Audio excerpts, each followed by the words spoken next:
Espero, nada, que estén todos bien. Momentos raros.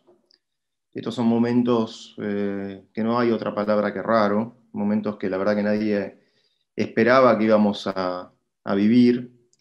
Pero bueno, nada. Primero y principal agradecer a Adriana por este momento, por este espacio. Y nada, quiero ser breve y quiero contar algunas de las cosas fuera de la pandemia y fuera de este momento que estamos viviendo, pero también pensando que esto que estamos viviendo simultáneamente nos hace aprender algunas cosas. La verdad que ya las habíamos aprendido, creo que estas cosas las han acelerado.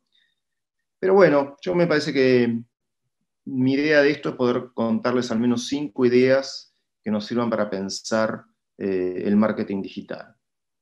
Por supuesto, ustedes, quienes me conocen, ya saben que estoy en contra de esas verdades absolutas y que sabemos claramente que estamos en un mundo que cambia permanentemente. Pero dicho esto, la verdad es que a veces está bueno como poder tener algún esquema o saber más o menos dónde uno está parado y a dónde quiere ir, o por lo menos saber dónde uno está. Cuando hablamos de 5 ideas, yo ante todo quiero decirles algo, que es que estamos dentro del marketing, dentro de la comunicación, dentro de la publicidad, y por lo tanto estamos dentro de la cultura. Y estamos dentro de la cultura y estamos también dentro de nuestro cerebro. Yo lo que digo muchas veces es que así como no hay una teoría general del cerebro, porque del cerebro se sabe relativamente poco, a pesar de que se sabe mucho más que hace un año, 10 años y 100, la verdad que se sabe poco. Y como se sabe poco del cerebro, se sabe poco de la cultura y se sabe poco de la comunicación. Estoy siendo muy esquemático, pero la verdad es que uno creo que tenemos que aprender a entender que simultáneamente hay mucho para aprender. Lo primero que quiero decirles es una frase que a mí me gusta, ya vengo escuchando mucho, eh, que dice que si vamos a hablar, lo que digamos sea mejor que el silencio. Esto aplica fundamentalmente también a esta charla, pero también aplica a todos los momentos que estamos viviendo. Y aplica a un momento en el cual estamos llenos de comunicación, llenos de mensajes. La cantidad de mensajes que estamos recibiendo es una cosa de locos. Y lo que a mí me parece es que hay un punto en el cual tenemos que empezar a aprender que no hay que comunicar por comunicar, que en realidad uno debería empezar a aprender que lo que tiene que comunicar tiene que estar bueno. Yo digo Instagram y menciono a Instagram, pero también la verdad es que podemos hablar de WhatsApp, podemos hablar de Facebook, podemos hablar de YouTube, podemos hablar de todo lo que se les ocurra y nos vamos a dar cuenta todo el tiempo que hay una cantidad de mensajes circulando que es enorme. Y nosotros estamos frente a esos mensajes todo el tiempo. A veces me pregunto por qué y qué es lo que está pasando con tantos mensajes y por qué tanta gente publica tanto. Por supuesto que no tengo una respuesta, sí tengo una frase muy linda de Goethe, que él decía que se podía renunciar al amor, que era muy difícil, pero se podía, que se podía renunciar al dinero, que era terriblemente difícil, pero se podía, pero no se podía renunciar a la fama. Esta imagen que ven es de un subte en Moscú. Eh, y esta es Moscú en la década del 80, 80, 90. Si, no sé si se dan cuenta que hay algo como ahí que está faltando. Creo que algunos publicitarios se van a dar cuenta. Este es Gilles Lipovetsky, y él dice que un mundo sin publicidad es como un mundo sin terminar. La sensación que uno tiene es que esas imágenes que vimos atrás es de un mundo que le falta algo. Y esto es, bueno, Times Square en New York. Y uno tiene como esta sensación de que una ciudad sin publicidad es una ciudad muda. Lo que me parece que nos hemos encontrado ahora es con un mundo que está lleno de mensajes a un ritmo enorme. Digo, hablé de Instagram, hablé de Twitter, hablo de Spotify. Digo, pongámonos a pensar minutos la cantidad de mensajes permanentes que tenemos. Y también efímeros, ¿no? Y también efímeros. La pregunta es, entonces, en un mundo que hay tal cantidad de mensajes y los mensajes tienen que estar buenos y esta cosa de que sea mejor que el silencio, bla, bla, es cómo sobresalimos. Yo no tengo muchas respuestas a esa. Me parece que hay una que es obvia, que es ser originales. La verdad que puse ser originales porque no quise poner ser creativos o ser innovadores, porque son palabras hoy que se usan mucho y como todas las palabras que están pero tan usadas, a veces tengo miedo de que se vaya perdiendo el sentido. Pero ¿hay alguna respuesta a ser originales o a ser creativos, a ser innovadores? Yo creo que nosotros son de esas cosas que no sé si las definimos muy bien o sabemos definirlas muy bien, pero tenemos muy claro cuando algo es creativo, cuando algo es original o cuando algo es innovador, porque lo vemos, lo sentimos. Ese es Mozart. Yo les quiero dar unas pistas o algo que tiene que ver con esto. Ese es Wolfgang Amadeus Mozart. Wolfgang Amadeus Mozart, como muchos otros artistas o como muchos otros creadores, en su momento no eran tipos famosos. En su momento no era gente reconocida. En su momento eran como uno más. En el caso de Mozart, ni siquiera era, creo que, era uno más, pero también me parece que era como una persona que estaba bastante más abajo. Y personajes como, seguramente escucharon hablar a Salieri, que era una persona conocida, con fama y demás. Mozart no la tenía. No tengo muchas respuestas para entender por qué Mozart sí y otros no. Lo que sí tengo muy claro, o todo el mundo tiene muy claro, que si hay algo que en el ser original se nota, es algún tipo de ruptura con el mundo anterior. Este es Borges. Siempre está bueno. Ahí Oscar Mazota decía, cierto borgismo siempre será pertinente, ¿no? Borges, más allá del ser argentino de Borges, ¿no? Y más allá de que también uno cuando lee algunos cuentos o lee algunos poemas, uno se pregunta todo el tiempo cómo se le ocurrieron esas ideas, de dónde salieron esas ideas.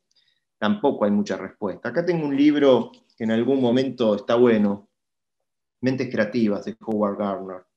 Es un libro muy interesante porque es un libro donde permanentemente se la pasa analizando los cerebros de muchos de grandes creadores y se pregunta cómo hicieron para crear eso. Y insistimos con la cuestión de que no hay muchas respuestas, sí lo que uno sabe es que han unido mundos muy diferentes entre sí, donde esos mundos diferentes entre sí le han agregado como cosas o elementos que han hecho que un cuento común, como puede ser el de Borges, cualquier cuento de Borges, un poema, de golpe se transforme en otra cosa. Pero yo les quiero destacar algo, que es este libro, que es el libro que Adolfo Bioy Casares escribió sobre su amigo Borges. Es un libro de 1700 páginas, maravilloso, pero yo quiero destacar una cosa que es muy interesante del libro. La historia es que Bioy anotaba muchas de las conversaciones que tuvo con Borges y después lo que acordó con su editor fue cuando ambos murieran poder publicarlo. Y lo que me resulta muy interesante, o de las cosas muy interesantes al menos para esta charla, eh, es y esto que tiene que ver con el marketing digital y la creatividad, es lo siguiente, que es que cuando Borges empezó a escribir, y esto hablamos de la década, o cuando empezó a ser cada vez más, era parte de un grupo, ni siquiera era famoso, y él estaba a la par de muchos otros escritores, era uno más. Se fue distinguiendo con el tiempo, pero en su momento era uno más. Y es muy interesante porque cuando en los primeros capítulos Adolfo Bioy Casares habla y pone a la par Borges y pone a la par a muchos otros escritores que hoy no sabemos de su existencia. Este es Heidegger, y Heidegger tiene un libro muy lindo, chiquito, pequeño, Arte y Poesía. Es muy lindo el libro, pero si uno pudiese hacer una síntesis diría que la característica del arte y es la característica de la creatividad es la ruptura con el mundo anterior.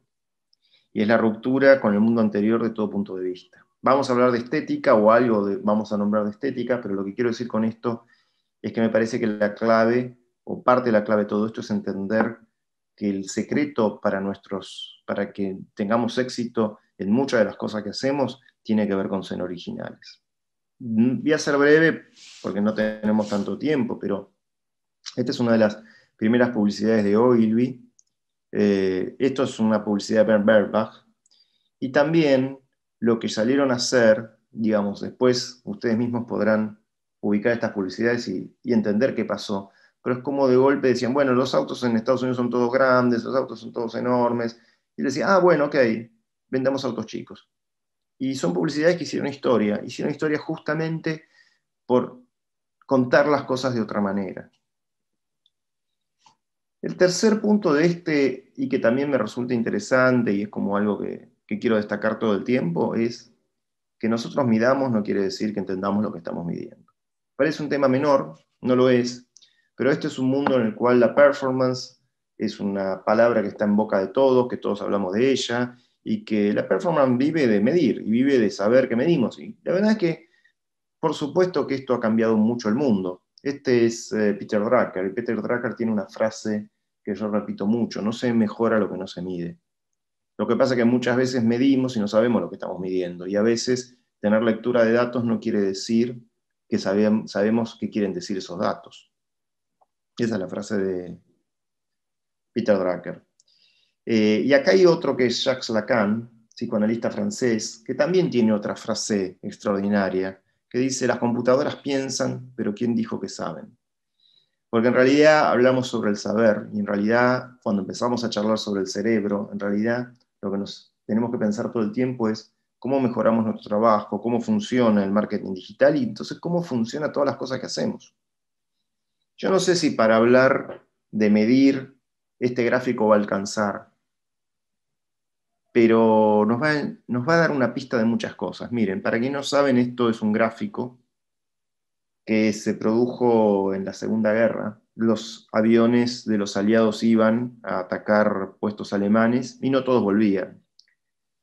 Entonces lo que hicieron los aliados es decir: ¿saben qué? Vamos a blindar los aviones. ¿Y dónde vamos a blindarlo? Y vamos a blindarlo en los lugares donde mayor cantidad de balas recibieron, porque estadísticamente en esos son los lugares donde obviamente tenemos que reforzar. Y cuando estaban empezando a blindar los aviones en esos lugares que ven ustedes marcados, vino alguien y dijo: no, muchachos, es al revés. No hay que blindar en esos lugares. Hay que blindar en los lugares donde no están marcados, porque evidentemente ahí es el lugar más frágil. Eso hoy se llama el sesgo de supervivencia. Eso además fue una de las cosas que ayudó a que los aviones, o mejor dicho, más aviones volvieran, ¿no? Y me parece que es un excelente ejemplo para entender que muchas veces cuando estamos mirando cosas no estamos viendo el 100%. Miren, acá les pongo un gráfico. Es un gráfico interesante. Después Adriana le voy a dar esta presentación por si quiere repartir estos gráficos. Este gráfico es muy interesante, porque este gráfico habla, yo tengo varios, ¿no? Tengo uno, ahora les muestro otro, pero acá de lo que estamos hablando es de, bueno, de cómo ha crecido el OTT, o sea, el video on demand, el streaming. Y aparece cuando arranca la cuarentena, esto estamos hablando de Estados Unidos. Y la verdad es que es muy interesante y está bueno en tanto y en cuanto entendamos que está hablando solamente de eso. Pero también lo que entendemos, porque uno podría decir: bueno, ¿y este gráfico qué me está diciendo? ¿Que hay mucha más gente viendo? Sí, claro. Lo que pasa es que mucha más gente ha encendido su televisor o ve Netflix o ve lo que fuere, pero esto no quiere decir que lo estén viendo. Y eso son de esas cosas que están apareciendo ahora en investigaciones. Es largo la historia, pero es como decirles: miren, no todos los gráficos nos muestran el 100% de las cosas. Recién hablábamos y comentábamos quiénes son las personas con mayores cantidades de seguidores en Instagram. Nosotros estábamos hablando, bueno, quien tiene mayor cantidad de seguidores en Instagram es Instagram. Y después viene Cristiano Ronaldo. Esto es junio del 2020, no sé si ha cambiado mucho, después viene Ariana Grande.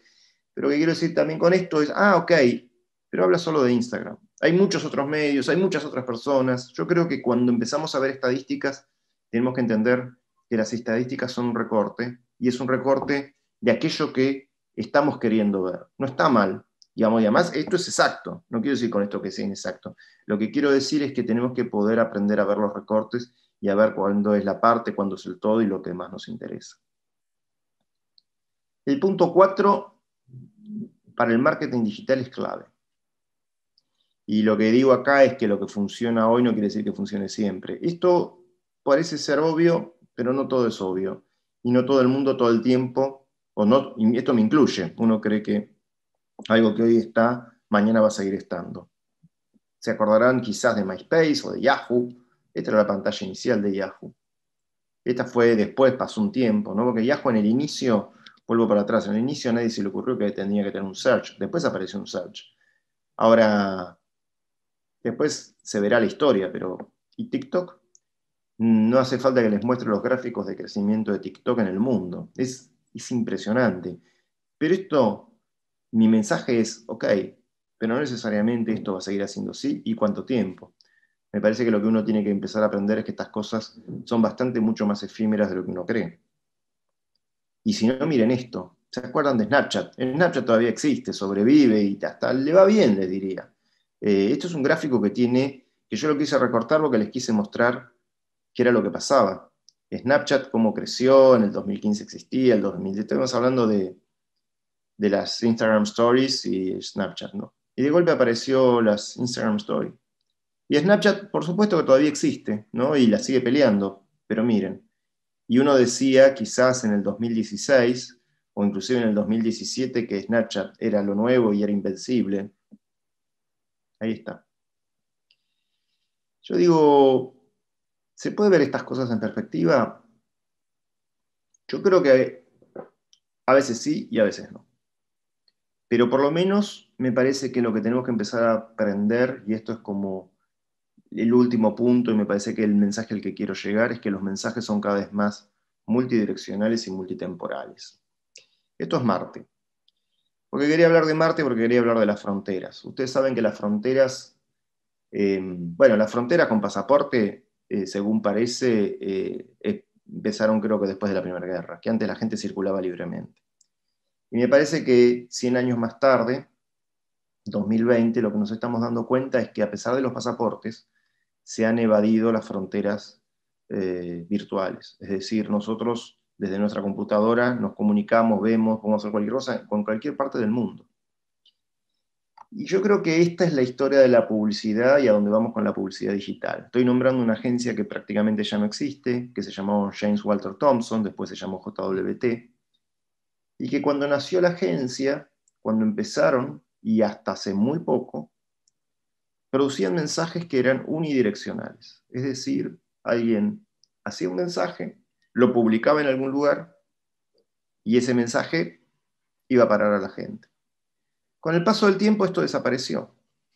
Es decir, miren, acá hay una gráfica, ¿no? Esto era lo que hacía. Y además, un día, si quieren, tengo acá un libro muy interesante, que es un libro sobre la historia del funcionamiento de las agencias de publicidad.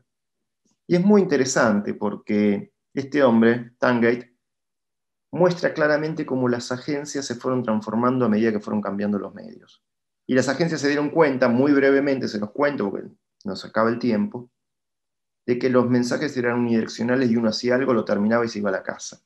Lo que está pasando hoy con la publicidad creo que lo sabemos de memoria. Yo les voy a dar un ejemplo que es muy loco, que no sé si es publicitario o no a esta altura del partido, pero esto está pasando hoy. Santiago O'Donnell publicó o anunció que publicaba un libro. La editorial sudamericana, en medio de la publicación, avisó que está en venta en la librería dentro de una semana, 10 días, ya no recuerdo, o ya está en venta. Y empezó a circular un PDF por WhatsApp. Y ese PDF por WhatsApp empezaron a circular varios, y varios diferentes. Y lo que parece es que muchos de esos PDF que circulan no son parte del libro, o tienen pedazos cambiados, o tienen un montón de cosas. Entonces, nadie sabe cuál es el libro y cuál no. Está bien, uno termina yendo a la librería, pero lo que quiero decir es que no tengo duda que hay circulando mucho más ejemplares del libro apócrifo que del libro real. Esto es Mercado Libre.